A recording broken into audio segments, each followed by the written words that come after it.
All right, everyone. Welcome to the Stop the Sabotage webinar. I really appreciate all of you taking the time to join us. So let me dive deeper into that. Let me give you sort of a linear perspective of the way all of these things work. Between the ages of 0 and 6, we go through this period called the imprint period. And that's when we have just a blank canvas, basically, right? We have what we call blind belief. We don't have a frame of reference to compare any of our experiences against. So everything that we experience, we believe that's the way it's supposed to be. And we start all kinds of stories about who we are, about what success is, about people, about the world, about money, about all of these things. We start all of these stories in this imprint period. That's why they say, many of you might have heard this, that between the ages of 0 and 6, most of our learning, most of our beliefs have actually been cemented. And from that point forward, almost everything that we experience in life just fits into folders that have already been created. They fit into stories that have already been created. So once these stories have started, what those form are what I call drivers. These are definitions of what pain and pleasure are, what right and wrong is, what good and bad is, what success and failure is. We start to identify what's important to us. And these drivers, the reason I call them these drivers is because they drive all of our decisions at an unconscious level primarily. They determine all of the choices that we make. Now, we're generally not conscious that these drivers are basically, at the wheel, so to speak, of the car that we're driving in.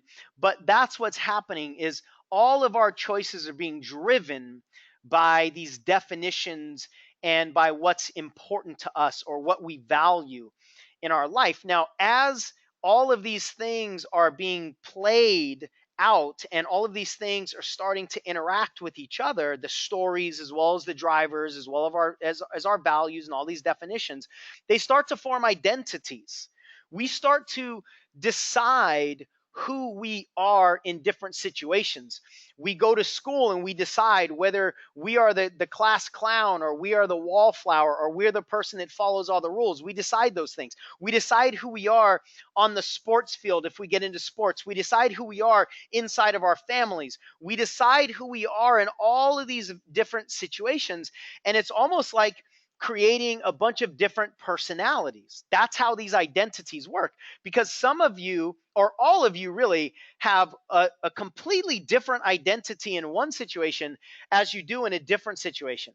And it might be sort of perplexing, but if you understand how these things are formed and how they work off of each other, then hopefully it starts to make sense as to why you will show up in one scenario completely different than you show up in another scenario. And what happens is these identities start to protect us. They start to protect our heart, they start to protect our emotions, and they start to become solidified, so much so that they literally start to function as though they are different, completely different personalities that we have in our lives. And all of these different personalities start to form behaviors. So it determines how we respond in certain situations, how we react in other situations.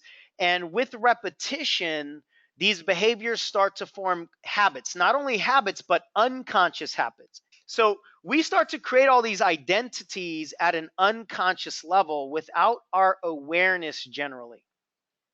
And these behaviors, all the things that I've been talking about in the tree of sabotage, we think are the solutions. Meaning, if we just focus on our fear of rejection, that's how to solve our problems. We think that if we focus on our discipline, that's how to solve our problems. We think that if we solve our time management issues, that's how to solve our problems. So we think that we've got to look at the behaviors in order to solve the problems. But what you have to understand is that these behaviors are the leaves of the tree, but they've just been formed through all of these roots and all of the trunks and all of the branches, right? So by the time that they show up as the behaviors, those are not actually the problems. Those are just symptoms of the problem. So you have to understand how all of these build on each other in order for you to understand how to fix it. So here's how to fix it. Or actually, let me tell you how to not fix it. You're not going to fix it by focusing on your behaviors. You can take seminars and read books on how to stop procrastinating and how to stop being a perfectionist all day long. That's not going to change the actual challenge. You can, or the problem. You can focus on your identities, but that's not going to attack the actual cause of the problem. You can look at your drivers, what your values are. You're getting closer, but that's still not the actual problem.